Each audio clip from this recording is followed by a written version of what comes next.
The blood-soaked bandana wrapped around Olivia Jenkins's face had once been white, but now told a story she desperately wanted to forget. She stumbled through the vast Colorado wilderness in the summer of 1876, putting as much distance as possible between herself and the life she'd left behind in Kansas City. Her hands trembled as she adjusted the makeshift mask covering her face. The wound was still fresh, both the physical one that marred her once admired features and the emotional one that cut far deeper. Thomas Blackwell had taken everything from her: her beauty, her dignity, her trust. When she refused his advances for the final time, the wealthy businessman had shown her exactly what happened to women who denied him. "Now no one will ever want you," he had sneered as he slashed her face with the letter opener from his desk. The memory alone made her stumble, catching her boot on an exposed root. She fell hard against the earth, the impact knocking what little breath remained from her lungs.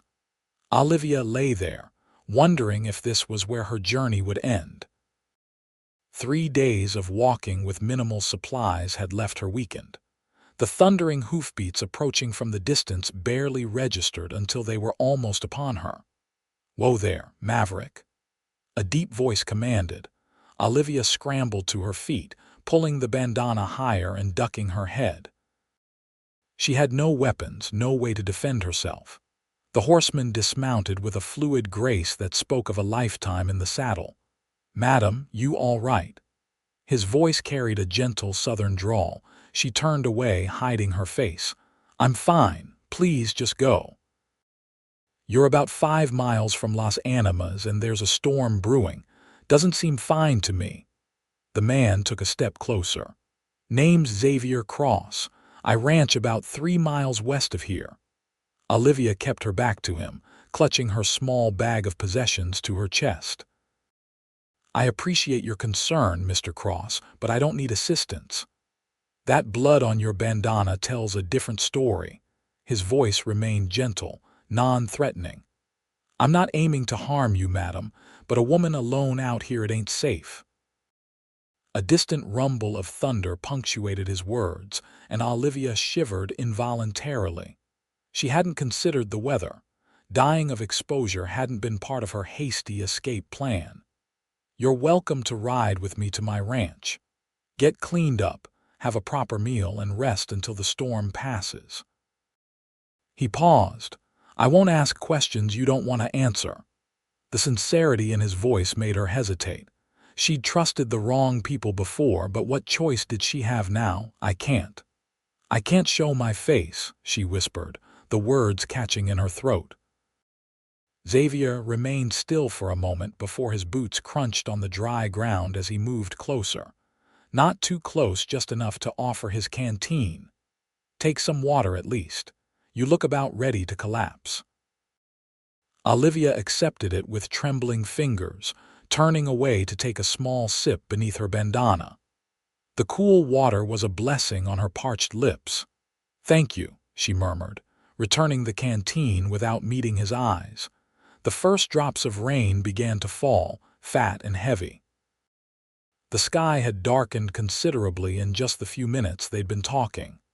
"Madam, I respect your privacy, but that storm's going to hit hard. I can't in good conscience leave you out here." His tone was firm but kind. "You can keep whatever secrets you need to keep. I won't look at you if that's what you want." Another rumble of thunder, closer this time. The wind picked up, chilling her through her thin dress. "All right," she conceded, her voice barely audible above the rising wind. "But I stay covered." "Whatever you need," Xavier agreed, helping her onto his horse before mounting behind her. They rode in silence through the increasingly heavy rain. Olivia sat stiffly, hyper-aware of the strong arms that reached around her to hold the reins, careful not to touch her more than necessary. The rain soaked through her clothes, but she hardly noticed, focused instead on maintaining distance between herself and this stranger who had shown her unexpected kindness. The ranch appeared through the curtain of rain, a modest but well-maintained home with several outbuildings and corrals.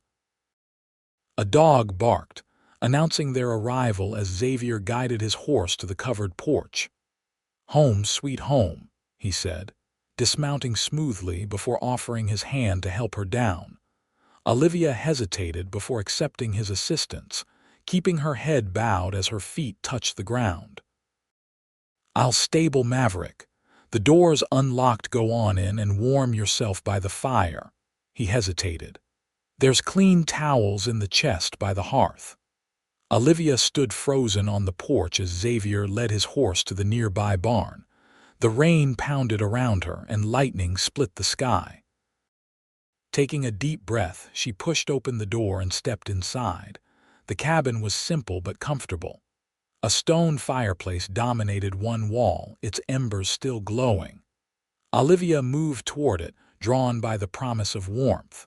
Her soaked dress clung to her, sending shivers through her body. True to his word, a chest beside the fireplace contained several clean towels. She took one and gently patted her face dry beneath the bandana, wincing as the fabric brushed against her wound. The slash ran from her right temple down across her cheek to her jaw, Thomas's parting gift to ensure she'd never forget him. The door opened, and Xavier entered, removing his dripping hat and coat. He hung them on pegs by the door, his movements unhurried as he gave her time to turn away. "Fire needs stoking," he said, keeping his gaze averted as he moved to the hearth. "There's a bedroom through that door. I put some clean clothes on the bed, they're my sister's from when she visits. Might be a bit large, but they're dry. You have a sister?" Olivia asked, surprising herself by speaking. Xavier nodded, arranging logs on the fire. "Caroline. She lives in Denver with her husband, visits when she can." He stood, dusting his hands on his pants. "I'll make some coffee while you change." He moved to the kitchen area without once trying to look at her face.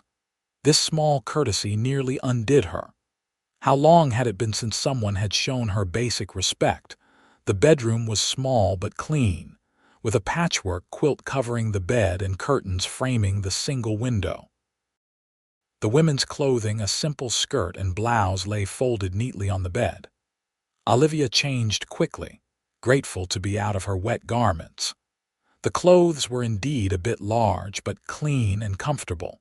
When she returned to the main room, Xavier was pouring coffee into 2 mugs at the table. He had changed into a dry shirt but kept his back to her. "Cream or sugar?" he asked without turning. "Neither, thank you." Olivia approached the table cautiously. "I'm not much for fancy coffee either," he said, setting one mug on her side of the table before taking his own to the opposite end. He sat down, keeping his eyes on his drink. "Got some stew warming, nothing special, but it's filling." Olivia stood uncertainly behind her chair. "Mr. Cross, Xavier, please." "Xavier," she amended. "Why are you helping me?" He took a slow sip of his coffee before answering. "My pa taught me that you don't leave folks in need, especially not with a storm coming." He glanced toward the window where rain lashed against the glass. "Besides, I know what it's like to be running from something." The simplicity of his answer disarmed her. She sat down, keeping her face angled away from him. "I'm Olivia," she offered. "Olivia Jenkins." A small smile touched his lips. "Nice to meet you properly, Miss Jenkins." "Mrs.," she corrected automatically, then tensed. "Or I don't know what I am now." Xavier nodded, not pressing for details. "Well, Mrs. Jenkins, you're welcome to stay until you figure that out. Storm's likely to last through tomorrow anyway."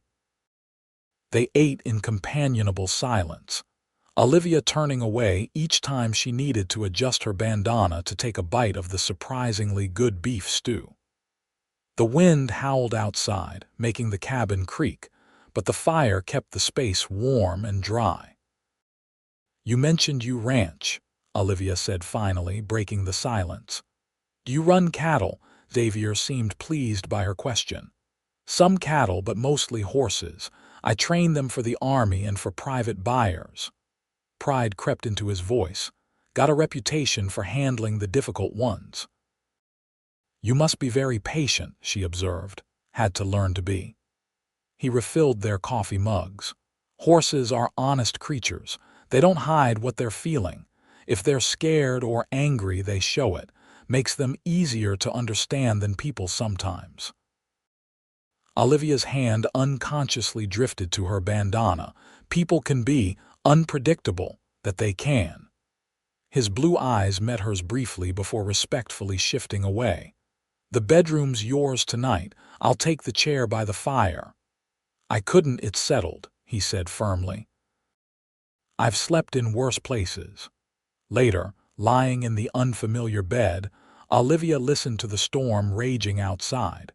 Tears slipped silently down her cheeks, stinging as they crossed her wound. For the first time in weeks, she felt something close to safe. It wouldn't last, it couldn't, but for tonight, she would allow herself this small comfort. Morning brought clearing skies and the gentle sounds of Xavier moving about the cabin. Olivia adjusted her bandana carefully before emerging from the bedroom. She'd cleaned the wound as best she could the night before, but without a mirror, she couldn't tell if it looked any better. Xavier stood at the stove, frying bacon.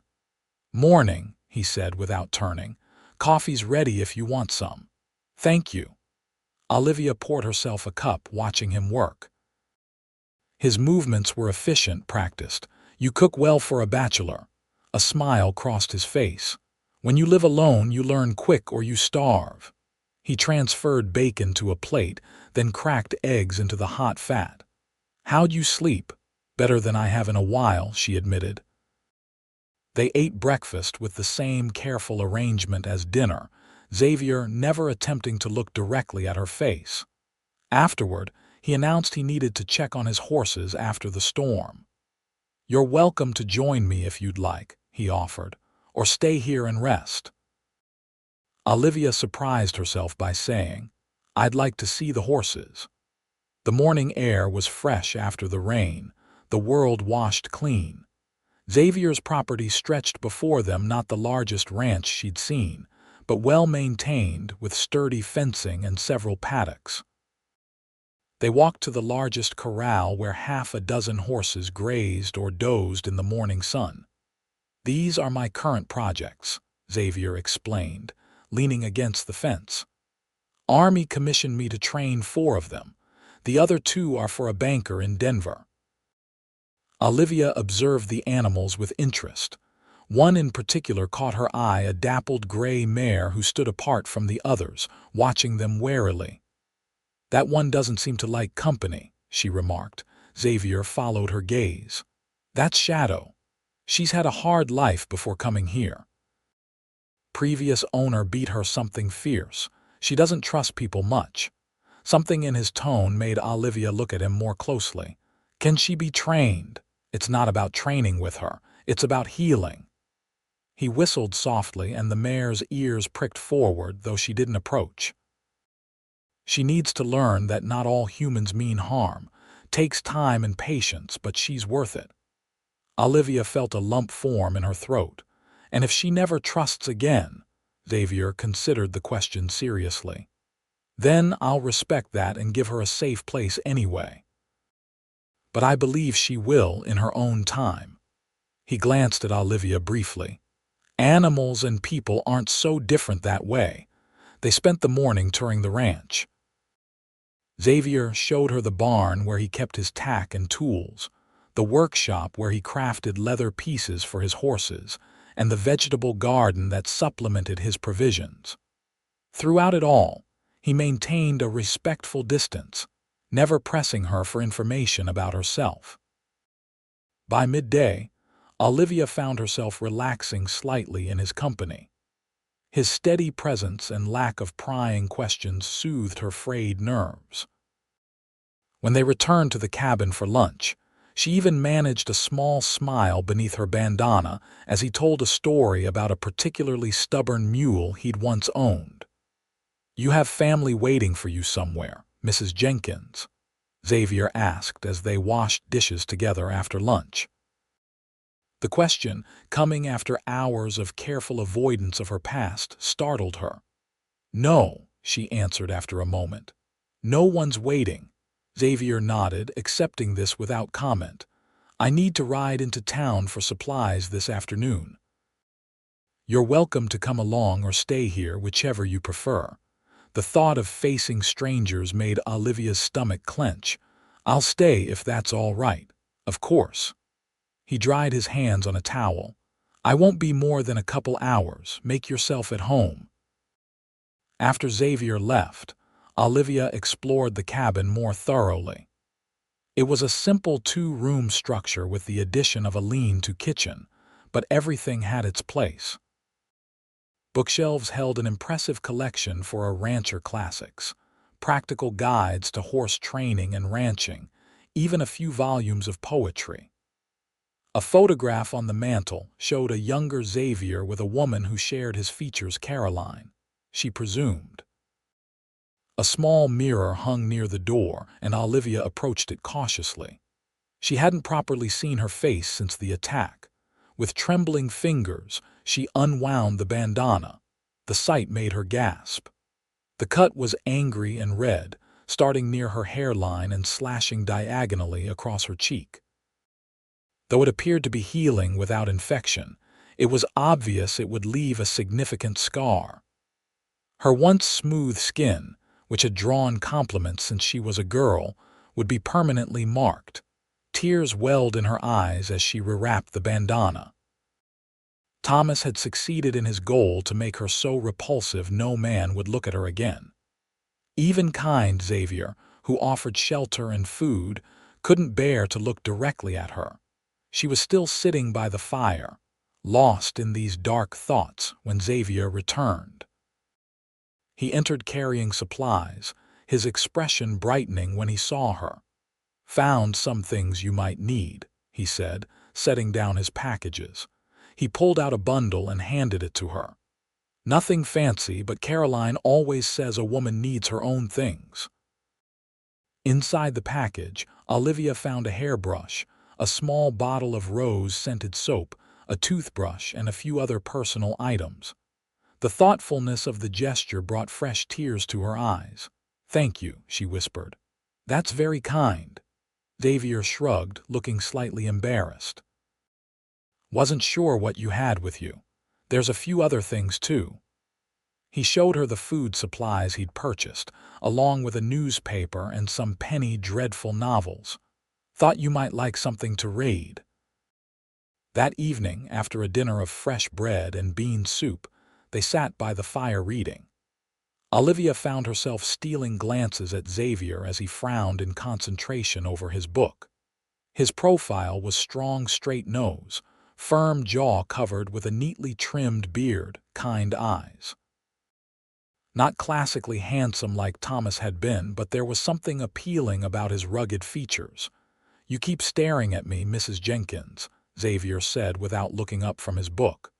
"Do I have soup in my beard?" Heat flooded Olivia's face. "No, I'm sorry. No need to apologize." He closed his book, finally meeting her eyes.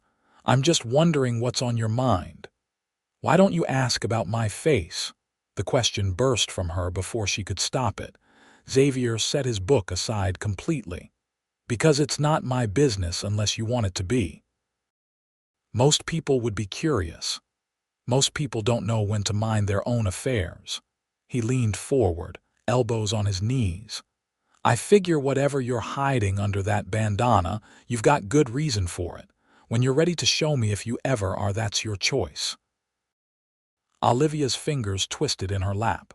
"What if what's underneath is ugly?" Xavier's expression softened.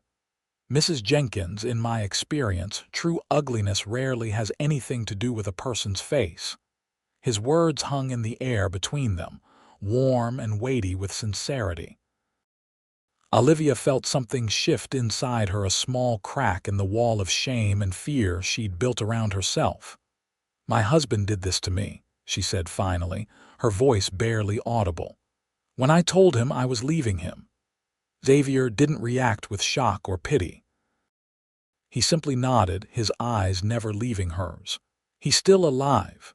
Yes. You afraid he's looking for you? Olivia hesitated. He told me not to come back, that no one would want me now, but he's a powerful man in Kansas City. If he found out I was alive and well somewhere. You think he'd come after you? I don't know. She wrapped her arms around herself. Thomas always liked to control things, people, me. Xavier was quiet for a long moment. Well, you're welcome here as long as you need. Las Animas is a small place. Strangers get noticed. If anyone comes looking, we'll have warning. The casual we didn't escape Olivia's notice. I can't impose on you indefinitely. I need to find work, a place of my own. There's no rush, Xavier assured her. Besides, I could use some help around here. The garden's suffering from neglect, and I'm a terrible housekeeper. He gestured to the cabin, which, while tidy enough, clearly lacked a woman's touch. If you're willing to help with those things, you'd be earning your keep. The offer was practical, not charitable, which made it easier for Olivia to accept. I'd like that, thank you. Then it's settled. He stood, stretching. Think I'll turn in. Got an early start tomorrow with those army horses. He paused at the bedroom door. Good night, Mrs. Jenkins. Olivia, she corrected softly. Please call me Olivia. A smile warmed his eyes. Good night, Olivia. Good night, Xavier. Over the next few days, they settled into a comfortable routine. Xavier worked with his horses in the mornings while Olivia tackled the neglected garden and cabin. She discovered a talent for cooking that surprised her in her married life. Servants had handled such tasks. There was something satisfying about preparing meals with her own hands, seeing Xavier's appreciation for her efforts. They worked side by side repairing fence posts damaged in the storm, Olivia holding the posts steady while Xavier drove them into the ground. She found herself laughing at his stories about the townspeople of Las Animas and his misadventures as a young ranch hand.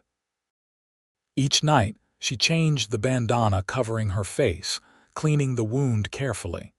It was healing, the angry redness fading gradually, but the scar would be prominent. Sometimes she caught Xavier watching her when he thought she wasn't looking, his expression thoughtful rather than repulsed. A week after her arrival, Xavier invited her to help with Shadow, the skittish mare. She might respond better to a woman, he explained as they approached the corral with an apple and a brush. Especially one who knows what it's like to be afraid. Olivia hesitated at the fence. I've never worked with horses before. You don't need experience, just patience and gentleness. Xavier demonstrated, speaking softly to Shadow as the mare watched from a distance. Never approach head-on. Move slow, stay relaxed. Let her come to you if she wants. Olivia observed carefully, then mimicked his movements. Shadow eyed her warily but didn't bolt when she entered the corral. For nearly an hour, Olivia simply sat on an overturned bucket, occasionally murmuring softly to the horse, holding out a slice of apple. Shadow never approached, but she didn't maintain as much distance as she had initially. That's good progress, Xavier said approvingly as they left the corral. Took me 3 days to get her to stop running to the far corner when I came in. She's beautiful, Olivia remarked. Will you sell her too once she's trained? Xavier shook his head. Some horses aren't meant to be sold. Shadow's one of them. She'll stay here, have a good life. That's kind of you, he shrugged. Just doing what's right. Everyone deserves a safe place. That evening after dinner, a knock at the door startled them both. Xavier motioned for Olivia to go to the bedroom while he answered it. She pressed her ear to the door, heart pounding. Evening, Sheriff. Xavier's voice was casual, relaxed. What brings you out this way? Just making rounds, Cross, checking on folks after that big storm. The sheriff's voice was gruff but friendly. Heard you might have company these days. Olivia's blood ran cold. Had Thomas found her already? Mrs. Jenkins is a friend of Caroline's, Xavier replied smoothly. Staying with me while she decides if she wants to settle in these parts. That's so. The sheriff sounded skeptical. Don't recall Caroline mentioning any friends coming to visit. Must have slipped her mind. You know how women are about their correspondence. There was a pause, then the sheriff chuckled. True enough. Well, just wanted to make sure everything was all right out here. No strangers causing trouble. All quiet, Sheriff. But I appreciate you checking. After the lawman left, Xavier came to the bedroom door. It's safe, he said softly. Just the sheriff being nosy. Olivia emerged, trembling slightly. He knows I'm here. Small towns, Xavier explained with a shrug. Nothing stays secret for long, but he's not suspicious, just curious. I told him you're a friend of Caroline's. What if he mentions me in town? What if word gets back to Kansas City somehow? Xavier took her hand, his touch gentle. Olivia, breathe.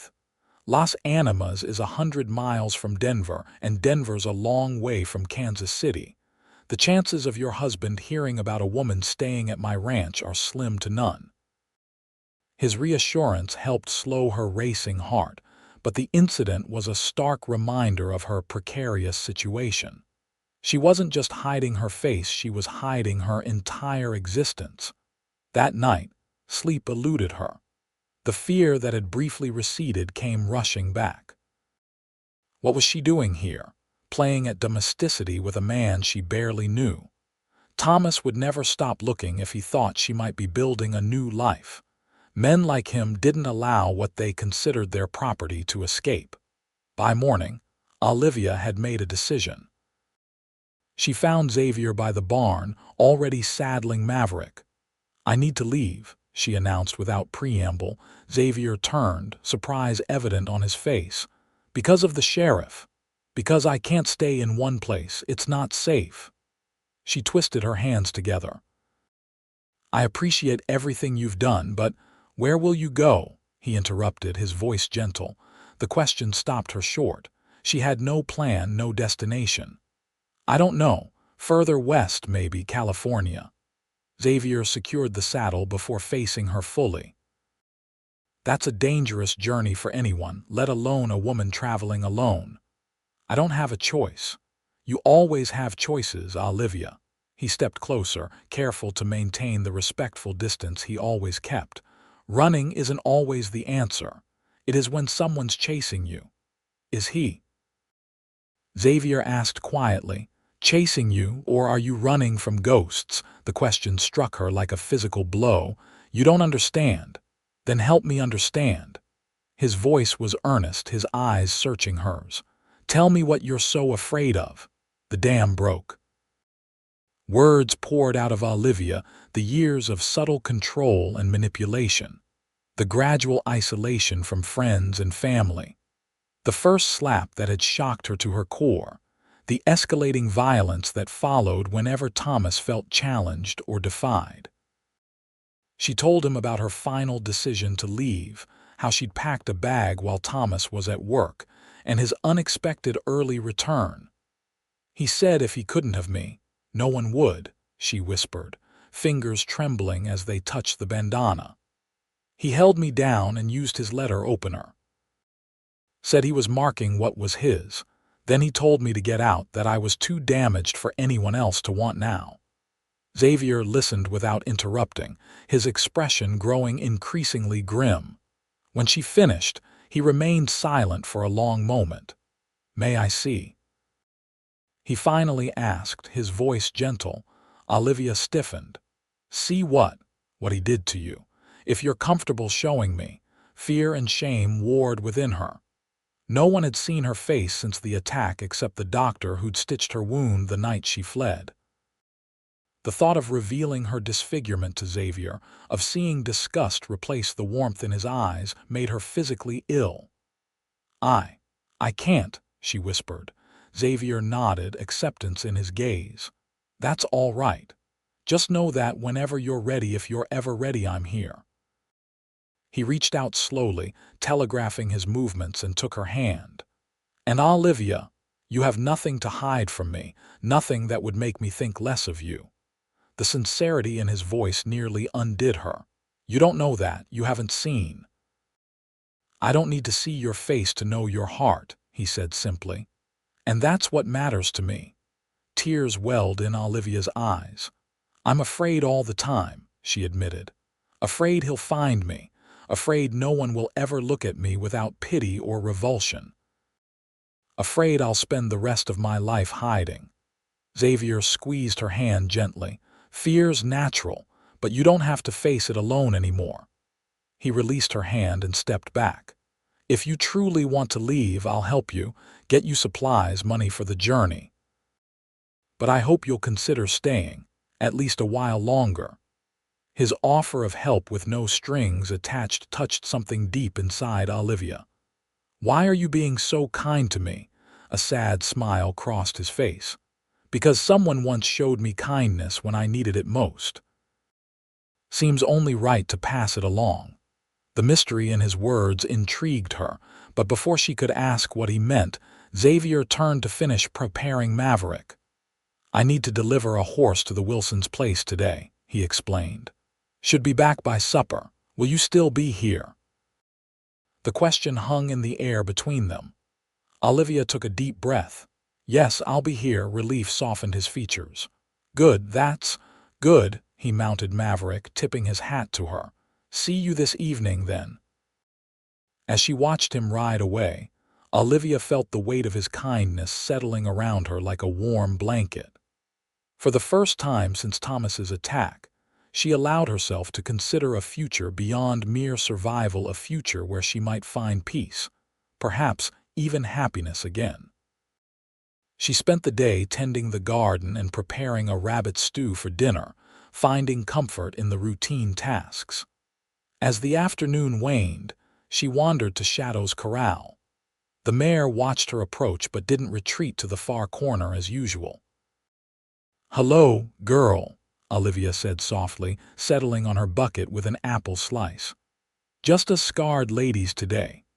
To her surprise, Shadow took a few tentative steps forward, nostrils flaring as she caught the scent of the apple.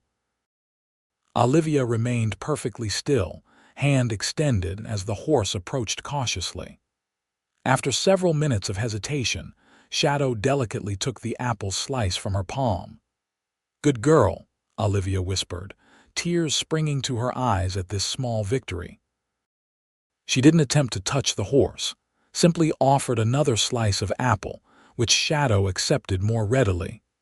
They continued this dance for nearly an hour, Olivia offering treats, Shadow gradually coming closer. By the time the sun began to set, the mare allowed Olivia to gently stroke her nose, though she skittered away when Olivia shifted position too quickly. The sound of approaching hoofbeats made Shadow retreat, but not as far as she once would have. Xavier rode into the yard, his expression brightening when he saw Olivia by the corral. "You've made a friend," he observed, dismounting. "She let me touch her," Olivia said proudly. "Just her nose, but still." Xavier's smile was warm. "Shadow's a good judge of character." He unsaddled Maverick, rubbing the horse down before turning to Olivia. "Something smells wonderful." "Rabbit stew," she told him. "Should be ready by now."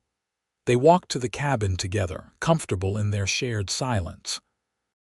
Inside, Xavier washed up while Olivia set the table, the domesticity of the scene striking her suddenly.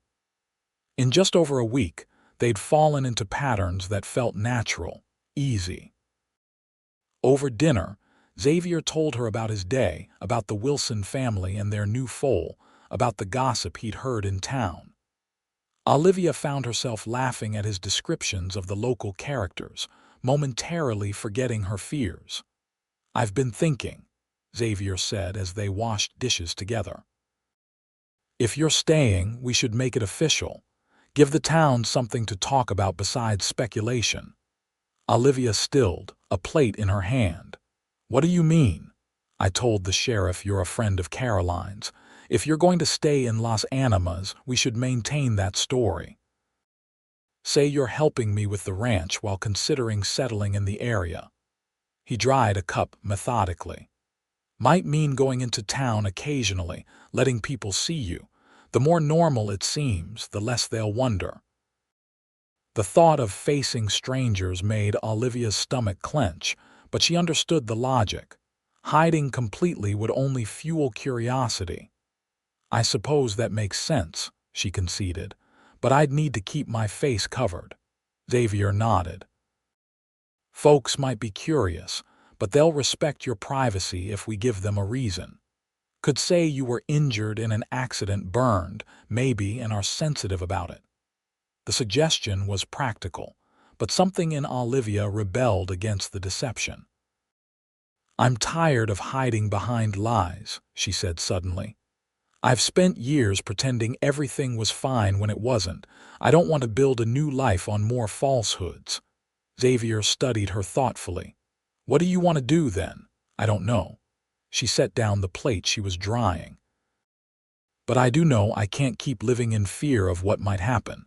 Thomas took enough from me already. I won't let him take my future too." A smile spread slowly across Xavier's face. "Now that sounds like a plan I can support." He hesitated, then added, "Whatever you decide, I'm with you." The simple declaration warmed Olivia from within. "Thank you." Later that evening, as they sat by the fire reading, Olivia found herself watching Xavier over the top of her book. The firelight cast a golden glow on his features, highlighting the kindness in his eyes, the strong line of his jaw. Something stirred within her, an awareness she'd been trying to ignore since they met. "Xavier," she said suddenly, setting her book aside, "would you tell me your story now? You said someone showed you kindness once.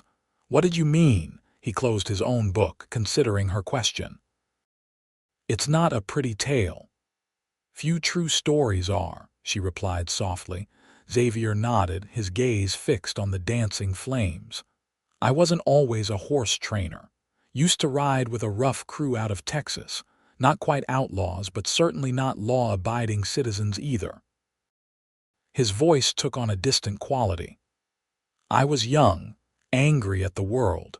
My parents died of fever when I was 15, and I fell in with men who gave me purpose, even if it wasn't a good one."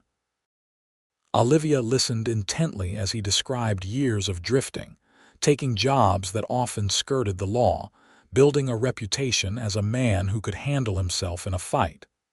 "Things came to a head in a town called Bitter Creek," he continued. "Job went bad. People got hurt who shouldn't have. I took a bullet in the shoulder, nearly bled out before I made it to a homestead outside of town." His expression softened with the memory. "Old man named Grayson and his wife took me in, patched me up, even though they had every reason to turn me over to the law." "Why did they help you?" "Ask them that same question. Grayson said everybody deserves a second chance." Xavier's fingers absently traced a scar on his wrist. "They let me stay while I healed, put me to work with their horses. First time in my life I felt peaceful, useful in a way that didn't involve causing harm." "They changed your life," Olivia observed. "They saved it," he corrected. "Not just my body, but my soul too, if you believe in such things." He met her gaze. "When I was strong enough, I rode away from my old life and never looked back. Found work as a ranch hand, learned everything I could about horses. Eventually saved enough to buy this place. You ever see the Graysons now?" Sadness crossed his features. "They passed on about 5 years back, within months of each other, left me their horses in their will. Shadow was one of them." His voice grew quiet.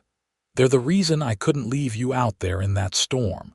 Figured I owed it to their memory to pass on the kindness they showed me." The revelation of Xavier's past transformed him in Olivia's eyes, not diminishing him, but making him more real, more human. They had both known darkness, had both been given chances at redemption. "Thank you for telling me," she said softly. Xavier nodded, his eyes warm as they met hers. "Thank you for listening." That night, lying in bed, Olivia made a decision. Tomorrow she would show Xavier her face. Whatever his reaction, she needed to know if she could truly start anew here with him. The thought terrified her, but she was tired of living half-hidden, always afraid. Morning came with a clarity that matched her resolve. She found Xavier in the barn, brushing down one of the army horses. "Good morning," he greeted her with a smile. "Sleep well." "I need to show you something," Olivia said without preamble, "and I need you to be honest with me afterward." Xavier set down the brush, giving her his full attention. "All right."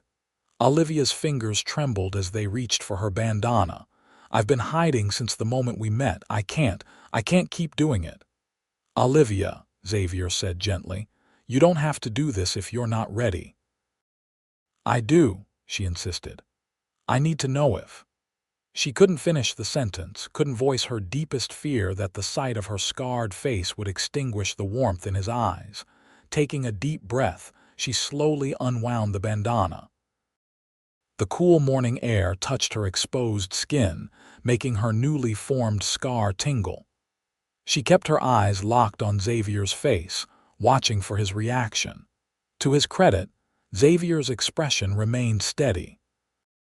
His gaze traveled over the angry red line that slashed across her features, but no disgust or pity entered his eyes. Instead, something like anger flashed briefly before softening into tenderness. "The man who did this deserves a fate worse than hell," he said quietly. Tears welled in Olivia's eyes. "Is it?" "Very terrible." Xavier stepped closer, his movement careful, deliberate. "May I?" he asked, raising his hand toward her face. Olivia nodded, barely breathing as his fingertips gently traced the air just above her scar, never quite touching. "You are beautiful, Olivia Jenkins," he said, his voice low and fervent. "This mark doesn't change that. It just tells me you're stronger than the man who tried to break you." A sob escaped her, and Xavier's arms opened. She stepped into his embrace, burying her face against his chest as years of fear and shame poured out of her.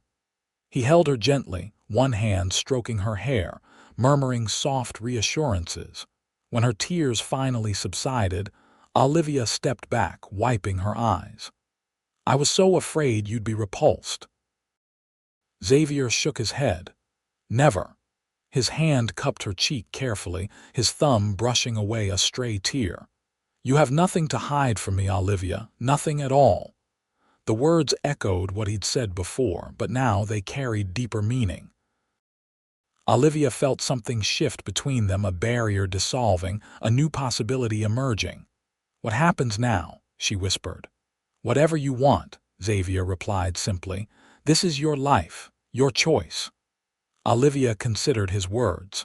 For so long her choices had been limited, controlled. Now, despite everything Thomas had done to break her, she stood on the threshold of a new beginning.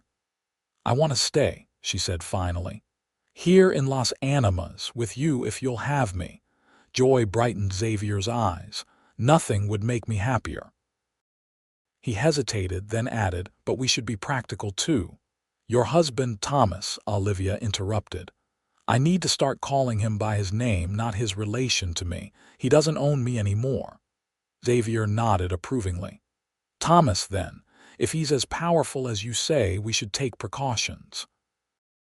"What do you suggest?" "First, we establish you publicly in town as Olivia Jenkins, a widow looking to start fresh. The more integrated you are in the community, the more people will rally around you if trouble comes." His expression grew serious.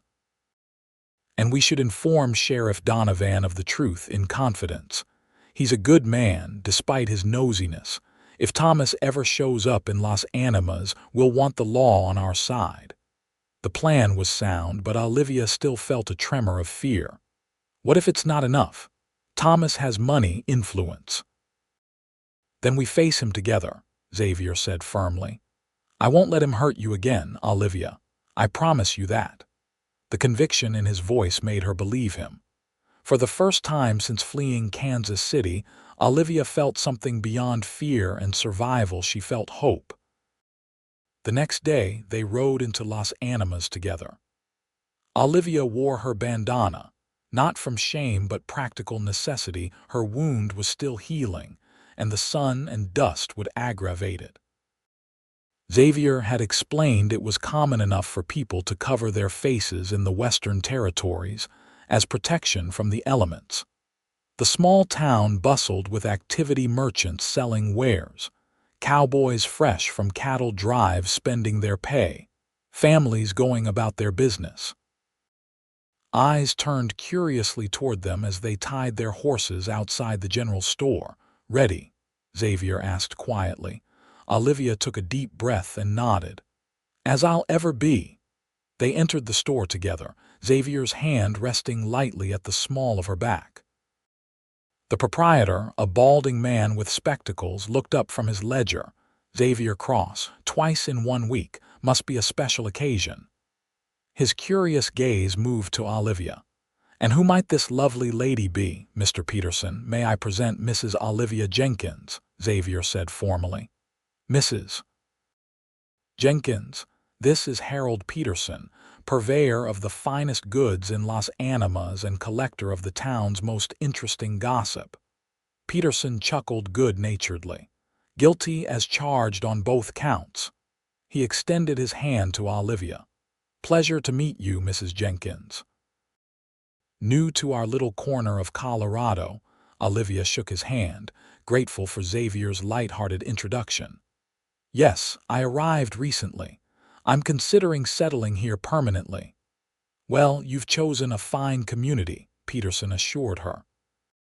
"And if you're spending time with Xavier here, you're in good company. One of our most respected citizens, despite his occasional gruffness." Xavier rolled his eyes. "We need a few supplies, Harold, and Mrs. Jenkins could use some proper clothing. Is Mrs. Peterson available to assist?" "For a new customer, always." Peterson rang a bell and a plump, cheerful woman emerged from the back room. "Martha, dear, this is Mrs. Jenkins. She's in need of a proper wardrobe." Martha Peterson beamed, immediately taking Olivia under her wing. "Come with me, dear. We have some lovely ready-made items, and I'm a fair hand with alterations if needed." For the next hour, Olivia found herself swept into a world of feminine concerns. She'd almost forgotten selecting fabrics, discussing hemlines, choosing ribbons for a new bonnet. Martha asked no questions about the bandana covering Olivia's face, treating it as unremarkable. Her warm, motherly manner gradually put Olivia at ease. By the time they rejoined Xavier, who was deep in conversation with Harold about a shipment of saddle leather, Olivia had ordered 3 new dresses, undergarments, a coat for the coming fall, and various personal items. "I may have gotten carried away," she admitted to Xavier as they left the store with their immediate purchases, the rest to be collected when completed. Xavier smiled. "You deserve nice things, Olivia." Their next stop was the sheriff's office, a more sobering visit. Sheriff Donovan listened gravely as Olivia, with Xavier's support, explained her situation. She showed him her healing wound as evidence, though the gesture cost her considerable courage. "Terrible business," Donovan muttered, shaking his head. "No man worthy of the name would do such a thing to a woman." "Will you help us if he comes looking?" Xavier asked directly. Donovan's weathered face hardened. "Los Animas takes care of its own, Cross. If this Blackwell fellow shows his face here, he'll find no welcome." He turned to Olivia. "You have my word, Mrs. Jenkins. As long as I'm sheriff, you'll be safe in my town." The assurance, combined with the sheriff's righteous indignation on her behalf, brought tears to Olivia's eyes. "Thank you," she whispered. They completed their visit to town with lunch at the small hotel dining room, where Xavier introduced Olivia to several other townspeople. By the time they rode home in the afternoon, Olivia felt both exhausted and exhilarated. She had taken her first steps toward reclaiming a public life, and while it had been challenging, it hadn't been the ordeal she'd feared. "You did wonderfully today," Xavier told her as they unsaddled the horses. "Everyone was charmed by you." Olivia smiled beneath her bandana. "They were very kind, especially Martha Peterson. Martha has a soft spot for newcomers. She'll be your greatest advocate in town." Xavier hung up the saddles. "How do you feel?" "Tired," she admitted. "But good, like I've crossed some invisible boundary I've been afraid of." That evening, after dinner, Xavier surprised her by bringing out a small box wrapped in brown paper. "Got you something in town," he said, suddenly looking uncharacteristically shy. Olivia unwrapped it carefully to find a small hand mirror with a silver back, elegantly engraved with vines and flowers. "Oh, Xavier," she breathed, running her fingers over the detailed work. "Thought you might need it," he explained, "for when you're ready to look at yourself again." "Really look, I mean." The thoughtfulness of the gift moved her deeply. Olivia hadn't used a mirror since that terrible night, relying on touch to tend her wound. The prospect of truly seeing herself was daunting, but Xavier's confidence in her strength made it seem possible. "Thank you," she said softly. "I'll use it. Soon."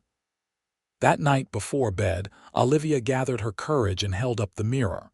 The woman who gazed back at her was both familiar and strange, thinner than she remembered, with a haunted look in her eyes and the vivid red lines slashing across her face. But beneath the scar, she was still herself. Still Olivia. The realization brought not despair but a quiet acceptance. In the weeks that followed, Olivia and Xavier settled into a comfortable partnership. She took over management of the household and garden while helping with lighter ranch work.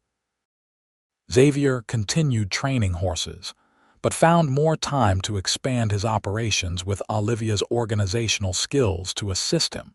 Her face healed gradually, the angry red fading to a pink line that would eventually silver with age. In town, she began leaving her bandana at home, facing the world with her scar visible. There were stares at first, quickly suppressed, but no one in Las Animas ever mentioned it directly to her. Word had spread, apparently, that Mrs. Jenkins had survived something terrible and deserved respect. Shadow continued to progress under their joint care. By late summer, the mare allowed Olivia to brush her and even accepted a bridle, though riding remained a distant goal. Xavier watched their bond develop with evident pleasure. "You have a gift with her," he observed one evening as they leaned on the corral fence, watching Shadow graze in the sunset light. "She trusts you." "We understand each other," Olivia replied simply. Their own relationship evolved with similar caution and growing trust. Xavier never pressed for more than Olivia was ready to give, content with their companionship and partnership. But Olivia found herself increasingly aware of him as a man, his strength as he worked with the horses, his gentleness when he spoke to her, the way his eyes crinkled when he laughed. One evening in early September, Xavier returned from town with news that made Olivia's blood run cold. A man was asking questions about new arrivals, he said as they sat at dinner. Specifically, women traveling alone. Olivia's fork clattered to her plate. "Thomas, don't know." "Sheriff didn't get a good look at him," he inquired at the hotel, "not with law enforcement." Xavier reached across the table to take her hand. "Could be nothing. Could be a traveling salesman looking for female customers, but we should be cautious for a while." Fear, so recently banished, came rushing back. If it's him, we're prepared," Xavier interrupted firmly. "Sheriff Donovan is watching for strangers. The Petersons and half the town know your story now. They're on alert. And I won't let you face him alone, Olivia. Never." His confidence steadied her, but sleep eluded her that night. She lay awake in the bedroom, still Xavier's by right, though he continued to insist she use it, listening to the night sounds of the ranch and thinking of how quickly happiness could be snatched away. A soft knock at the door startled her. "Olivia, you awake?" Xavier's voice was low, concerned. "Come in," she called softly. He opened the door but remained in the doorway, a respectful shadow. "Heard you moving around, thought you might want company." Olivia sat up, pulling the quilt around her shoulders. "I can't stop thinking about it. What if it is him?" Xavier leaned against the doorframe. "Then we face him, together." "I'm afraid," she admitted. "Not just of what he might do to me, but what he might do to you, to this." She gestured vaguely, encompassing the room, the ranch, everything they'd built together. "I couldn't bear it if you were hurt because of me." Xavier was quiet for a moment, then asked, "May I come sit with you?" At her nod, he crossed the room and sat on the edge of the bed, careful to maintain a proper distance. "Olivia, before you came into my life, I was existing, not living. Training horses, working the ranch, going through the motions. You've given me purpose again, Joy." His voice softened. "I would face 1,000 Thomas Blackwells to protect what we have here." The simple declaration pierced Olivia's heart. "Xavier," she whispered, reaching for his hand in the darkness. "I don't know what I did to deserve you." His fingers intertwined with hers. "You survived. You kept your heart open despite everything. That's more than enough." He squeezed her hand gently. "Try to rest. I'll be right outside if you need me." As he rose to leave, Olivia made a decision that had been forming in her heart for weeks. "Stay," she said quietly. "Please." Xavier stilled. "Are you sure?" "I'm sure." She moved over, making space beside her. "Just to sleep. I don't want to be alone tonight." He hesitated only a moment before sitting back down and removing his boots. Carefully, he stretched out on top of the quilt beside her, maintaining a respectful distance between them. "Thank you," Olivia murmured, feeling safer with his solid presence beside her. "Always," he replied simply. They lay in silence for a while, the intimacy of sharing space both new and somehow familiar. Finally, Xavier spoke again, his voice low in the darkness. "Olivia, there's something I should tell you, something I've been feeling for a while now." Her heart quickened. "Yes, I love you." The words were simple, unadorned. "Don't feel you need to say anything back. I just wanted you to know in case. Well, in case things get complicated. I love you, scar and all, past and all." Tears pricked at Olivia's eyes. She turned to face him in the darkness, reaching out to touch his cheek. "I love you too, Xavier. I think I have since you found me in that storm and said I had nothing to hide." He caught her hand, pressing a kiss to her palm. "We'll face whatever comes together. I promise you that." For the first time since the news of the stranger in town, Olivia felt peace settle over her. Whatever happened, she was no longer alone. She curled against Xavier's side, his arm wrapping around her, and finally drifted to sleep. Morning brought renewed determination rather than fear. After breakfast, Xavier and Olivia rode into town together, deciding a direct approach was better than anxious waiting. Sheriff Donovan greeted them at his office with news. "Your mystery man checked out of the hotel last night," he reported. "Headed east, according to the stage driver." Relief flooded through Olivia. "East, you're certain?" "Unless he doubled back, which seems unlikely." Donovan stroked his mustache thoughtfully. "Described as well-dressed city type. Didn't give his name at the hotel, paid cash." "That could be Thomas," Olivia admitted. "Or someone working for him." "Well, he's gone now," Xavier said, "but we should remain vigilant." They spent the day in town, completing errands and visiting with the Petersons. Olivia found herself watching strangers carefully, tensing whenever someone looked at her too long. By the time they rode home in the afternoon, her nerves were frayed. "I hate this," she confessed as they unsaddled their horses, jumping at shadows, suspecting everyone. Xavier nodded in understanding. It's no way to live, he agreed. Maybe it's time to consider a more permanent solution. What do you mean? He looked uncharacteristically nervous, running a hand through his hair. This isn't how I planned to ask, but Olivia Jenkins, would you consider becoming Olivia Cross? The proposal, unexpected and unadorned, stole her breath.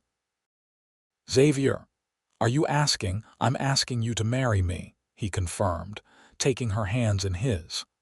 Not just because it would give you more protection legally, though it would, but because I love you and want to build a life with you if you'll have me. Joy bubbled up within Olivia, bright and effervescent. Yes, she said without hesitation. Yes, I'll marry you. His answering smile was radiant as he pulled her into his arms, lifting her off her feet in an exuberant embrace. When he set her down, his expression grew serious. You should know, he said, cupping her face gently, that if we marry, in the eyes of the law, you'd be mine to protect. If Thomas ever came here making claims on you, he'd have no legal standing. The realization brought both relief and a flicker of old fear. He's still legally my husband, Olivia reminded him. I never filed for divorce. As far as Las Animas is concerned, you're a widow, Xavier pointed out, and we're a long way from Kansas City courts. By the time any challenge could work its way through, we'd have been married for months, even years. The plan wasn't perfect, but it offered more security than Olivia had dared hope for. And beyond the practical considerations, the thought of being Xavier's wife filled her with happiness she'd thought forever beyond her reach. Then let's not wait, she decided. As soon as possible. Xavier's eyes darkened with emotion. I was hoping you'd say that. They were married the following Sunday in Las Animas' small church. Martha Peterson helped Olivia prepare a suitable dress cream colored with lace trim, altered from one of her new gowns. The entire town turned out for the ceremony, curious about the newcomer who had captured Xavier Cross's heart. Olivia wore no veil, no bandana. Her scar, now fading to a silvery pink line, was visible to all as she walked down the aisle to where Xavier waited, his expression one of such love and pride that her earlier nervousness melted away. Dearly beloved, the minister began, and Olivia felt the last pieces of her old life finally fall away. The celebration afterward at the hotel dining room was joyous and boisterous, with music and dancing lasting well into the evening. Xavier never left Olivia's side, his hand often finding hers as if reassuring himself she was really there, really his. When they finally rode home under a canopy of stars, husband and wife, Olivia felt a peace she had never known before. The ranch house, their home, now glowed with welcome as Xavier lifted her from the saddle and carried her across the threshold. "Welcome home, Mrs. Cross," he murmured against her hair. Later, as they lay together in the quiet darkness, Xavier traced the line of her scar with gentle fingertips. "Beautiful," he whispered. "All of you beautiful." Olivia caught his hand, pressing a kiss to his palm. "Thank you for seeing me, the real me." "Always," he promised, gathering her close. In the months that followed, they settled into married life with a joy that sometimes seemed too perfect to be real.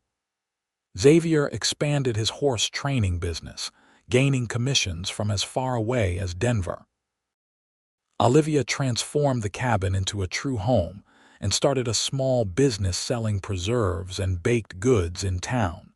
Shadow continued to progress, eventually allowing Xavier to saddle her, though she remained Olivia's special project.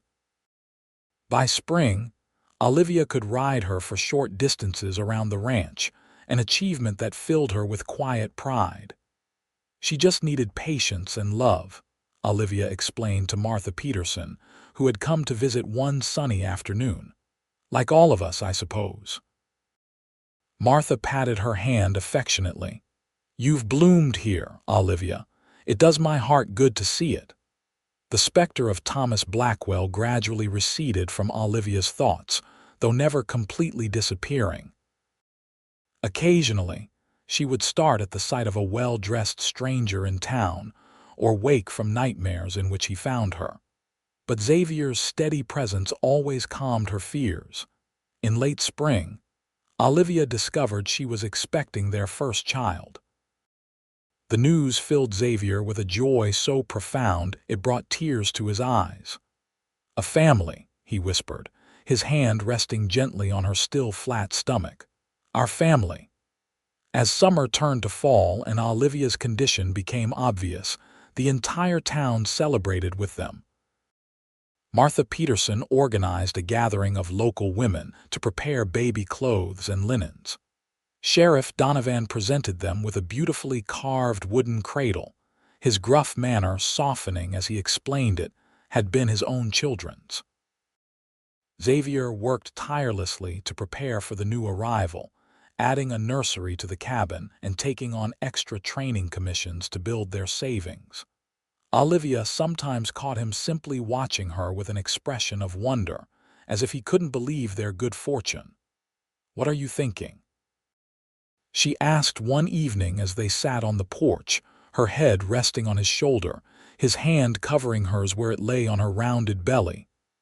"That I'm the luckiest man alive," he replied, pressing a kiss to her hair. "That day I found you in the wilderness. I had no idea I was finding my whole future." Olivia smiled, thinking of how far they had come. "I was so ashamed that day, so certain no one would ever look at me again without pity or disgust. And now," Xavier asked softly, "now I know that real love sees beneath the surface." She turned to kiss him, her heart full. "You taught me that, Xavier Cross." Their son was born on a crisp December morning, Alexander James Cross, named for both their fathers. He arrived with a lusty cry and a full head of dark hair, perfect in every way.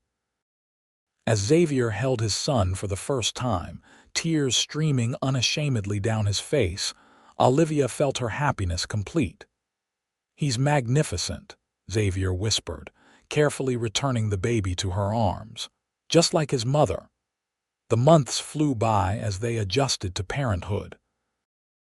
Alexander Alex, as they called him, grew strong and curious, with his father's blue eyes and his mother's determined spirit. Xavier doted on him shamelessly, often carrying him around the ranch in a sling while working with the horses. On Alex's first birthday, they hosted a celebration at the ranch for their friends from town. As Olivia watched Xavier swing their son high in the air, his laughter mingling with the baby's delighted squeals, she felt a contentment so deep it bordered on reverence. Martha Peterson joined her on the porch, following her gaze.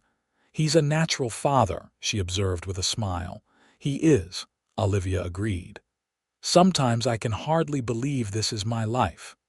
"You deserve every happiness, my dear," Martha said firmly, "after all you've overcome." The mention of her past no longer stung as it once had. Olivia touched her scar, now a faint silver line, more a badge of survival than a mark of shame. "Life takes unexpected turns," she mused. If Thomas hadn't, she stopped herself, realizing she had never spoken his name aloud to anyone in Las Animas besides Xavier and Sheriff Donovan. But Martha simply patted her hand. "The Lord works in mysterious ways," she said philosophically. "Sometimes what seems like our greatest tragedy leads us to our greatest joy." That evening, after their guests had departed and Alex was tucked into his cradle, Xavier and Olivia sat on the porch watching the stars emerge. "I have news," Xavier said, taking her hand. "Got a letter from a colonel in the army today. They want me to supply and train 20 horses for the cavalry at Fort Lyon." "Xavier, that's wonderful," Olivia exclaimed. "It's the opportunity you've been working toward." He nodded, his expression serious. "It would mean more money, more security for us and Alex. but it would also mean I'd need to be away at the fort occasionally, overseeing the training. We'll manage, Olivia assured him, squeezing his hand. This ranch is as much my home as yours now. And I'm not the same frightened woman you found in the wilderness. Pride shone in his eyes as he pulled her close. No, you certainly are not, Mrs. Cross. As they sat together, planning their future, a rider appeared in the distance, approaching their ranch at a steady pace. Xavier tensed, his arm tightening around Olivia. "Stay here," he said quietly, rising to his feet. "I'll see who it is." Fear, so long dormant, flared in Olivia's chest. "Xavier, it's probably nothing," he reassured her, "but let me handle it." He stepped off the porch, moving to intercept the rider before they reached the house. Olivia watched, her heart pounding, as the rider came into clearer view, a woman, she realized with surprise, riding side saddle. The tension drained from Xavier's posture as he recognized the visitor. He turned toward the porch with a broad smile. "Olivia, it's Caroline." Relief flooded through her as Xavier helped his sister dismount. Olivia had exchanged letters with Caroline over the past year, but had yet to meet her in person. Now she hurried down the steps to greet her sister-in-law. Caroline Cross Wilkins was a feminine version of Xavier's, same blue eyes, same warm smile. She embraced Olivia like a long-lost friend. "Finally! I've been dying to meet the woman who captured my brother's heart." "The pleasure is mine," Olivia replied sincerely. "Xavier speaks of you constantly." "All lies, I assure you," Caroline laughed, linking arms with Olivia as they walked toward the house. "Now, where is my nephew? I've come all this way to spoil him properly." Caroline's unexpected visit brought a festive atmosphere to the ranch. She had traveled from Denver without her husband, who was involved in a major banking negotiation, specifically to meet Olivia and Alex. Her open, affectionate nature immediately endeared her to Olivia. "I knew you'd be special," Caroline confided as they sat together in the kitchen, watching Xavier play with Alex on the floor. "The way Xavier wrote about you in his letters, I've never seen my brother so smitten." Olivia blushed. "He saved me in more ways than he knows." Caroline's expression grew serious. "He told me a little about your situation. Not details," she hastened to add, "just that you'd escaped a dangerous marriage." "Yes," Olivia acknowledged quietly. "Your brother found me at my lowest moment and showed me there was still goodness in the world." "That sounds like Xavier," Caroline said fondly. "He's always had a soft spot for wounded creatures." Later, after Alex had been put to bed and Xavier had gone to check on a mare about to foal, Caroline presented Olivia with a small package. "A belated wedding gift," she explained. "I had it made in Denver." Inside was a silver locket on a delicate chain. When opened, it revealed a miniature portrait of Xavier on one side, the other side empty. "For a likeness of Alex," Caroline explained, "when you can have one done." Tears filled Olivia's eyes at the thoughtfulness of the gift. "It's beautiful, thank you." "Family is precious," Caroline said softly. "I'm so glad Xavier found you." Caroline stayed for a week, filling the house with laughter and stories of their childhood. She taught Olivia family recipes and helped improve the nursery with her deft needlework skills. By the time she departed, promising to return in the spring with her husband, Olivia felt she had gained not just a sister-in-law but a true friend. Winter settled over the ranch, bringing quiet days spent close to the hearth. Alex took his first steps on Christmas Day, toddling precariously from Olivia to Xavier with determined concentration. Their celebration was simple but heartfelt, both acutely aware of the blessings that filled their lives. As they prepared for bed that night, Xavier drew Olivia into his arms. "Happy?" he asked, his eyes searching hers. "Completely," she assured him, reaching up to trace the beloved lines of his face. "You've given me everything I never dared dream of, Xavier." He caught her hand, pressing a kiss to her palm, a gesture that had become their private sign of affection. "You did the same for me, Olivia. You and Alex. You're my whole world." Spring arrived with new beginnings. Xavier's Army contract proved even more successful than anticipated, establishing his reputation beyond Colorado territory. Olivia's preserves business flourished, with orders coming from as far away as Denver.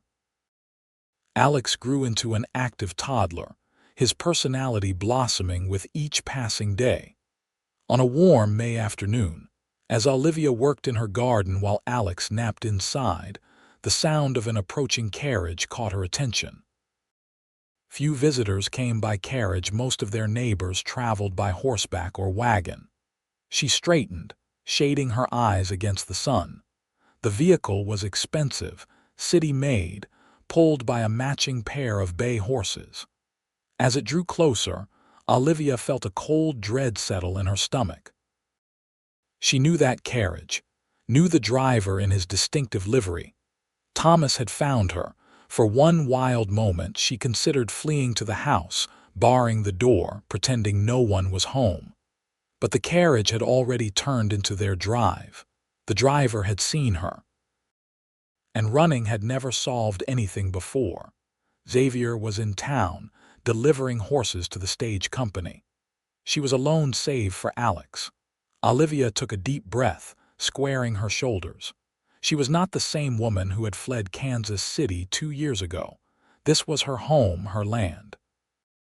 She would not cower. The carriage stopped in the yard, and the driver climbed down to open the door. Thomas Blackwell emerged, as immaculately dressed as ever in a tailored suit that looked absurdly out of place on a Colorado ranch. His eyes found her immediately, a smile spreading across his handsome face that didn't reach his cold eyes. "Olivia," he called, as if greeting an old friend. "How quaint to find you playing at being a farmer's wife." She stood her ground as he approached, fighting the urge to touch the scar on her face. "What are you doing here, Thomas?" He stopped a few feet from her, his gaze traveling over her simple dress, her sun-browned skin, lingering on the silver line that marked her cheek. "Is that any way to greet your husband, after I've come all this way to find you?" "You are not my husband," Olivia stated calmly, though her heart raced. "I'm married to Xavier Cross. This is his ranch, our ranch." Thomas's smile tightened. "A charming fantasy, my dear, but legally you remain Mrs. Thomas Blackwell. Your arrangement here is nothing more than a sordid liaison." "What do you want?" Olivia demanded, refusing to be baited. "You told me never to return. You said no one would want me now." She gestured to her scarred face. "You made sure of that." A flicker of something, perhaps remorse, more likely annoyance, crossed his features. "I may have been overzealous in our last encounter, but that's in the past now." He took a step closer. "I've come to bring you home, Olivia," she laughed, the sound brittle even to her own ears. "Home? You mean your prison?" "No, Thomas, I have a home now, a real one." His expression hardened. "Don't be difficult, Olivia. Your absence has caused considerable inconvenience. Questions have been asked. Appearances must be maintained. So that was it. Not love or longing, but appearances." His reputation. The thought gave her courage. "I'm not going anywhere with you. This is where I belong now." Thomas's eyes narrowed. "With your cowboy, playing frontier wife while living in sin." He shook his head. "Think of the scandal, Olivia. Think of what it would do to your family's name when word gets back to Kansas City society." "I don't care about Kansas City society," Olivia retorted. "And my parents are dead. There's no one left for you to hurt with your rumors." A cry from inside the house interrupted their confrontation. Alex, waking from his nap. Thomas's head turned toward the sound, his expression calculating. "A child?" he asked softly. "My, you have been busy." Cold fear gripped Olivia's heart. My son has nothing to do with this. On the contrary. Thomas's voice was smooth, reasonable. He has everything to do with it. A child born to a woman still legally married to another man. That makes things very complicated, doesn't it? Before Olivia could respond, the sound of approaching hoofbeats drew their attention. Xavier rode into the yard, his expression darkening as he took in the scene: the fancy carriage, the well-dressed stranger, Olivia's rigid posture. He dismounted quickly, moving to Olivia's side. "Everything all right here?" he asked, his voice deceptively calm. "Xavier, this is Thomas Blackwell," Olivia said, her voice steady despite her fear. "My former husband from Kansas City." Thomas extended his hand with the easy confidence of a man accustomed to deference. "Mr. Cross, I presume. I believe you've been keeping company with my wife." Xavier ignored the offered hand. "My wife," he corrected, his tone hard as steel. "Legally married in the church at Las Animas over a year ago." Thomas smiled thinly. "A touching ceremony, I'm sure. Unfortunately, it has no legal standing while Olivia remains married to me." Xavier's expression didn't change, but Olivia felt him tense beside her. "What do you want, Blackwell?" "Merely to reclaim what's mine," Thomas replied smoothly. "Olivia's absence has caused certain difficulties in Kansas City. I'm prepared to overlook her indiscretions if she returns with me now." "Indiscretions?" Xavier's voice was dangerously quiet. "You mean surviving after you tried to destroy her?" Thomas waved a dismissive hand. "A regrettable incident fueled by strong emotion. Water under the bridge now." "Not to me," Xavier said coldly, "and Olivia isn't going anywhere she doesn't want to go." Alex's cries grew louder from inside the house. Olivia glanced anxiously toward the door. "Go to him," Xavier said softly. "I'll handle this." Grateful for the reprieve, Olivia hurried into the house. She scooped Alex from his cradle, holding him close, his warm weight reassuring in her arms. Through the window, she could see Xavier and Thomas still talking, their postures tense. She returned to the porch, unwilling to hide while the men decided her fate. Alex quieted against her shoulder, thumb in his mouth as he regarded the stranger curiously. "There he is," Thomas remarked, his gaze fixed on the child. "Quite a handsome little fellow, takes after his mother." The possessive way Thomas looked at Alex sent a shiver of dread through Olivia. "Why are you really here, Thomas? You didn't come all this way for appearance's sake." Something shifted in Thomas's expression, a calculation, a revelation of truth. "My father is dying," he said flatly. "The Blackwell fortune will soon pass to me, with one significant condition: that I produce an heir." Understanding dawned, horrifying in its clarity. "You want my son," Olivia whispered. "Our son, legally speaking," Thomas corrected. "Born within our marriage if the dates are to be believed." Xavier stepped forward, his expression murderous. "You're not touching my boy," Thomas sighed, as if dealing with particularly slow-witted children. "I'm offering a generous arrangement. Olivia returns with me, bringing the child. She'll want for nothing. A fine home in Kansas City, servants, social position. The boy will have every advantage: the best schools, entry into the finest circles." "And what about her happiness?" Xavier demanded. "Her freedom? Does that mean nothing to you?" "Happiness is a luxury, Mr. Cross." Thomas's tone was patronizing. "Security and position are what truly matter in this world." "Get off my land," Xavier said, his voice deadly quiet. "Now." Thomas's expression hardened. "I had hoped to resolve this amicably. Since that seems impossible, I'll be forced to pursue legal remedies."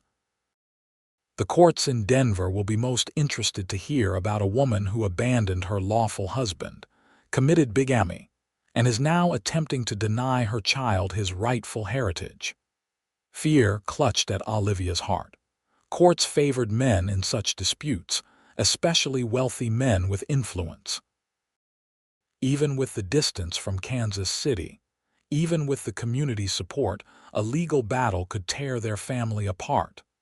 "Thomas," she said, stepping forward, "you don't want a child. You never did. You only want what he represents, an heir, a continuation of the Blackwell name." "And what's wrong with that?" Thomas countered. "It's the natural order of things." Olivia held Alex closer. "He's not a possession or a means to an inheritance. He's a person, a little boy who needs love and care. You're incapable of providing either." Anger flashed in Thomas's eyes. "You don't know what I'm capable of, Olivia. You never did." "I know exactly what you're capable of," she replied, touching her scar. "And I will die before I let you do to my son what you did to me." The silence that followed was electric with tension. Thomas looked from Olivia to Xavier, calculation clear in his cold eyes. "Very well," he said finally. "If that's your position, I'll see you both in court." He turned to go, then paused. "One more thing, Mr. Cross. You might want to inquire about your wife's condition when she left Kansas City. Ask her what she was carrying besides that scar." With that cryptic remark, he returned to his carriage. The driver snapped the reins and the vehicle rolled away, leaving a cloud of dust in its wake.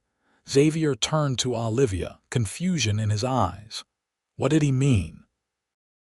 Olivia clutched Alex tighter, her face pale. "I don't know," she whispered. "Unless—" A memory surfaced: nausea on the train from Kansas City, fatigue during those first difficult weeks on the run, symptoms she'd attributed to stress and fear. "Oh God!"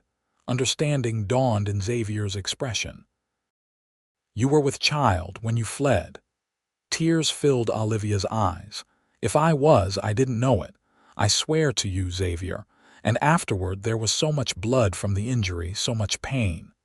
She trailed off, unable to continue. Xavier's expression softened immediately. He gathered her and Alex into his arms, holding them close. "It's all right," he murmured against her hair. "It changes nothing. Nothing at all." But as they stood together on their land, the dust from Thomas's carriage still settling on the road, they both knew everything had changed. The fragile peace they had built was threatened, their future uncertain. Thomas Blackwell had found them, and he would not simply go away. That evening, after Alex was asleep, Xavier and Olivia sat at the kitchen table, planning their defense. The sheriff had been notified, along with the local judge. Friends in town were alerted to watch for Thomas's return. "We need legal help," Xavier acknowledged grimly. "Someone who understands territorial law better than I do." Olivia nodded, her face drawn with worry. "Caroline's husband, isn't he acquainted with lawyers in Denver?" "Yes, good thinking. I'll write to him tonight." Xavier reached across the table, taking her hand. "We'll fight this, Olivia, with everything we have." "He's so powerful," she whispered, "so connected. And legally he's right. Our marriage isn't valid while I'm still tied to him." "Then we'll sever those ties," Xavier said firmly.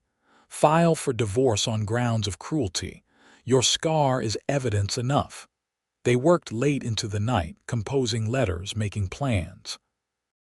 By morning, exhausted but determined, they had mapped out their strategy.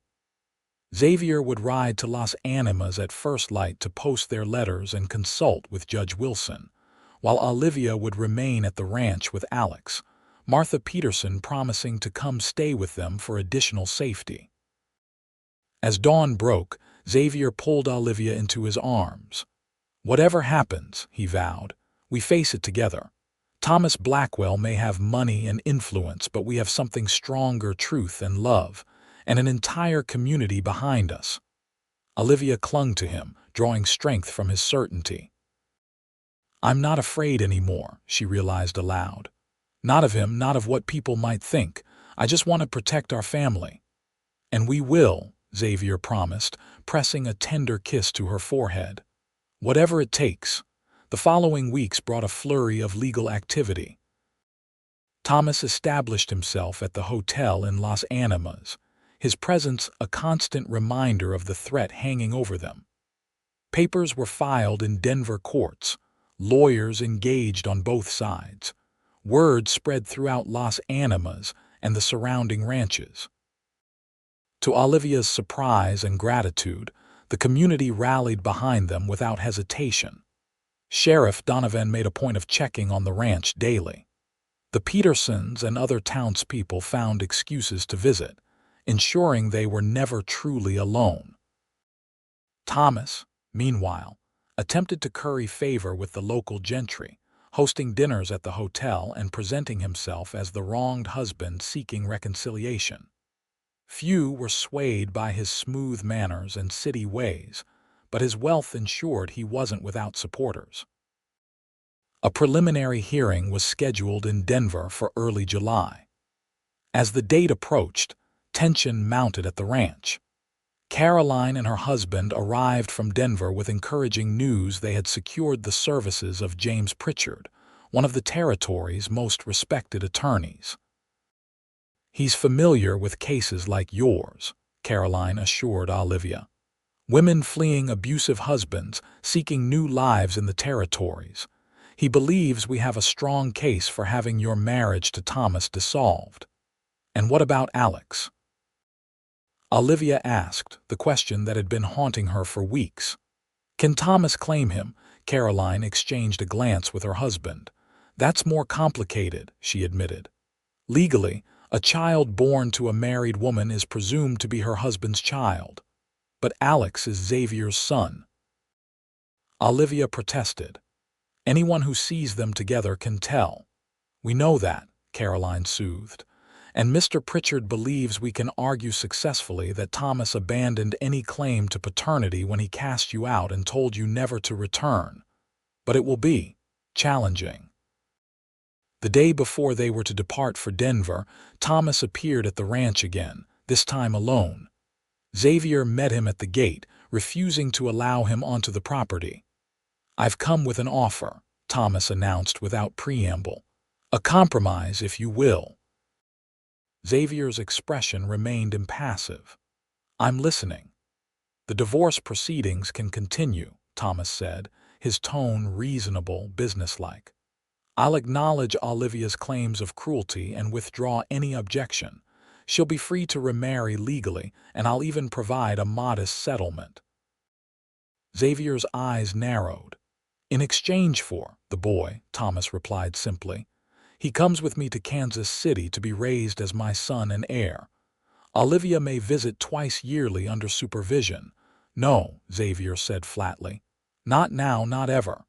Thomas sighed, feigning disappointment. "I thought you might say that. Consider this, then, a long public court battle. Your wife's character questioned, her morality examined. The boy caught in the middle for years, perhaps." He adjusted his gloves carefully. "Is that really what's best for him?" "Threatening my family is a dangerous game, Blackwell," Xavier warned, his voice low. "You do well to remember you're not in Kansas City now." Thomas smiled thinly. "Resorting to frontier justice, Mr. Cross. How predictable. Violence is the refuge of those without legitimate recourse." "Get off my land," Xavier said evenly. "Your offer is rejected. We'll see you in court." Thomas inclined his head slightly. "As you wish. Give my regards to Olivia, and remind her I always get what I want one way or another." As the date for the Denver hearing approached, Olivia found herself watching Alex with an almost desperate intensity, memorizing his features, his laugh, the feel of his small body against hers when she held him. The possibility of losing him, however remote, was unbearable. "He won't win," Xavier reassured her repeatedly. "We won't let him." The journey to Denver was tense but uneventful. They traveled with Caroline and her husband, staying at their comfortable home rather than a hotel. Mr. Pritchard, the attorney, visited the evening of their arrival, a distinguished man with kind eyes, and a confidence that helped calm Olivia's frayed nerves. "Mrs. Cross, and I shall call you that, as it is how you identify yourself. Your case has several compelling elements," he explained after reviewing all the details. "The documented cruelty, the established life you've built here in Colorado, the community support, these all work in our favor." "And the legal complications," Xavier pressed. "Olivia's marriage to me, while technically still married to Blackwell," Pritchard's expression grew more measured. "That is indeed an issue. Bigamy is a serious charge, though given the circumstances, I believe we can present it sympathetically. The greater concern is the child's status." "Alex is my son," Xavier stated firmly. "Biologically, yes, it seems clear," Pritchard agreed. "But legally, a child born to a married woman is presumed to be her husband's child. It's a presumption that can be overcome, but it requires significant evidence." "What kind of evidence?" Olivia asked, fear clutching at her heart. "Timing is crucial. If we can establish that you had no contact with Mr. Blackwell during the period when conception would have occurred, that helps our case." Pritchard hesitated, then continued gently. "The nature of your separation from Mr. Blackwell, his violent assault, his explicit rejection of you, also supports our argument that he abandoned any claim to paternity." The hearing itself was held in a small courtroom in the Denver courthouse. Thomas arrived impeccably dressed, accompanied by 2 attorneys from a prestigious Denver firm. He nodded politely to Olivia across the room but made no attempt to approach her. Judge Harris, a stern-faced man with a reputation for fairness, presided over the proceedings. He began by outlining the complex nature of the case. A petition for divorce on grounds of cruelty, complicated by a subsequent marriage and a child whose paternity was in dispute. Thomas's attorneys presented their case first, a carefully crafted narrative of a devoted husband whose mentally unstable wife had fled after an argument, taking valuable property, and subsequently entering into an illegal union with another man. They painted Olivia as emotionally fragile, manipulated by Xavier, and Thomas as the patient, long-suffering spouse seeking only reconciliation. When it was their turn, Mr. Pritchard called Olivia to testify. With Xavier's encouraging presence in the courtroom, she found the strength to recount the full history of her marriage to Thomas, the controlling behavior, the isolation, the escalating abuse, and finally, the vicious attack that had scarred her face. "May it please the court," Pritchard said, "I would ask Mrs. Cross to show the evidence of Mr. Blackwell's cruelty." With trembling fingers, Olivia turned her face to the light, revealing the silvery scar that ran from temple to jaw. A murmur ran through the courtroom. "And this injury was inflicted by the respondent, Mr. Blackwell?" Judge Harris asked, his expression grave. "Yes, Your Honor," Olivia confirmed, "with a letter opener from his desk, after which he told me I was too damaged for any other man to want and ordered me to leave." Thomas's attorneys objected strenuously, claiming Olivia's injury was self-inflicted during a period of emotional instability. Thomas himself testified smoothly, expressing regret for whatever accident had befallen his wife, but denying any responsibility. "I loved my wife deeply," he stated with practiced sincerity. "Her departure was a profound shock to me. I've spent the past 2 years searching for her, concerned for her welfare." "And yet," Pritchard countered during cross-examination, "you made no official report of her disappearance. Filed no missing persons report with the police in Kansas City. How do you explain that, Mr. Blackwell?" Thomas's composure slipped momentarily. "I believed she needed time. I didn't want to cause a scandal that might harm her reputation." "How considerate," Pritchard remarked dryly. "And now that you've found her happily remarried, mother to a child, established in a community that respects and values her. Now you claim to want her back. She is my wife, Thomas insisted, color rising in his face. That boy is legally my son. I have rights. Rights, Pritchard repeated, his tone contemplative. Let's discuss rights, Mr. Blackwell. Does a husband have the right to isolate his wife from friends and family, to control her movements, to strike her when displeased? Objection. Thomas's attorney interjected. Counsel is badgering the witness. Sustained, Judge Harris ruled. Mr. Pritchard, confine your questions to relevant facts. The hearing continued for 3 grueling days. Witnesses from Las Animas testified to Olivia and Xavier's good character and exemplary family life. A doctor from Denver examined Olivia's scar and confirmed it was consistent with the injury she described. Xavier took the stand to describe finding Olivia wounded and terrified, their developing relationship, and his absolute certainty that Alex was his biological son. On the final day, Thomas's attorneys presented a surprising new argument that even if the divorce were granted, Alex should be awarded to Thomas's custody as the legal father, with Olivia permitted only restricted visitation due to her demonstrated instability and moral failing in entering a bigamous union. The suggestion sent a wave of horror through Olivia. The thought of Alex being raised in Thomas's cold, controlling household, taught to despise his mother, was unbearable. She gripped Xavier's hand so tightly her knuckles turned white. Judge Harris listened to the closing arguments from both sides with an inscrutable expression. When they concluded, he announced he would take the matter under advisement and render a decision within a week. The parties were dismissed to await his ruling. The intervening days were the longest of Olivia's life. She could barely eat or sleep, consumed with fear of losing Alex. Xavier remained steadfastly optimistic, but she could see the worry behind his eyes.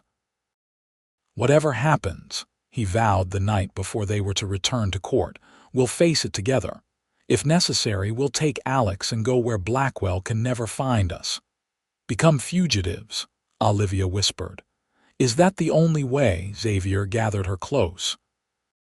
Let's hope it doesn't come to that. Pritchard thinks the judge was sympathetic to our case. When they returned to the courthouse, the room was packed with spectators. The case had become something of a sensation in Denver. Thomas sat with his attorneys, looking confident and collected. Olivia clutched Xavier's hand as Judge Harris entered and called the court to order. This case presents several complex legal and moral questions, the judge began. The sanctity of marriage, the welfare of a child, and the rights of women to seek safety from abuse must all be considered. He reviewed the evidence methodically, noting the compelling testimony regarding Thomas's cruelty and Olivia's legitimate fear for her safety. He acknowledged the technical illegality of Olivia's marriage to Xavier, but observed that it had been entered into in good faith, with the blessing of their community. As to the petition for divorce, Judge Harris continued, I find the evidence of extreme cruelty persuasive and well documented. The petition is granted.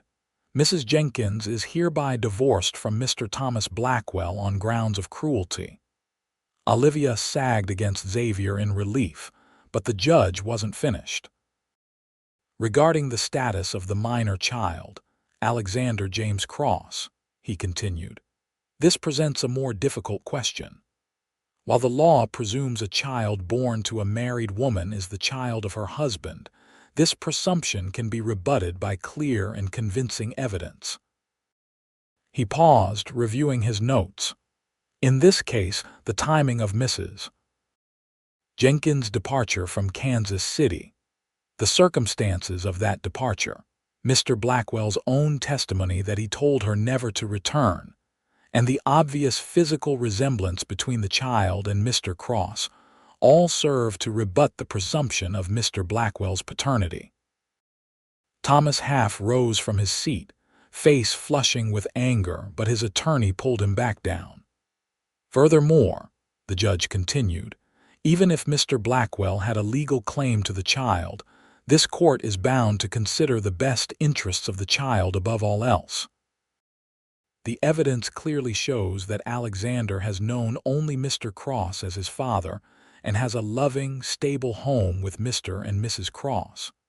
To disrupt that would cause needless trauma to the child. Judge Harris looked directly at Thomas, his expression stern. Mr. Blackwell, your petition for custody is denied. The court recognizes Xavier Cross as the child's legal and biological father, with all rights and responsibilities pertaining thereto. Olivia buried her face in Xavier's shoulder, tears of relief flowing freely. Around them, their supporters broke into spontaneous applause, quickly silenced by the judge's gavel. One final matter, Judge Harris announced.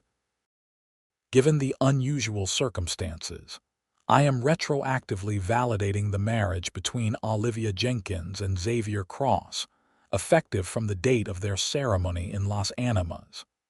This is within my authority under territorial statute, and I believe it serves the interests of justice. With a final bang of his gavel, the judge closed the case. Thomas rose abruptly, storming out of the courtroom without a backward glance, his attorneys hurrying after him. Mr. Pritchard shook their hands warmly. "Congratulations," he said. "A most satisfactory outcome. Is it truly over?" Olivia asked, hardly daring to believe.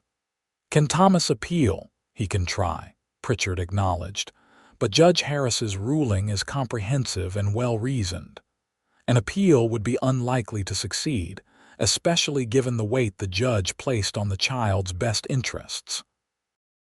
They left the courthouse into the bright Denver sunshine, free at last from the shadow that had hung over them for so long. Caroline and her husband were waiting with Alex, who squealed with delight at the sight of his parents.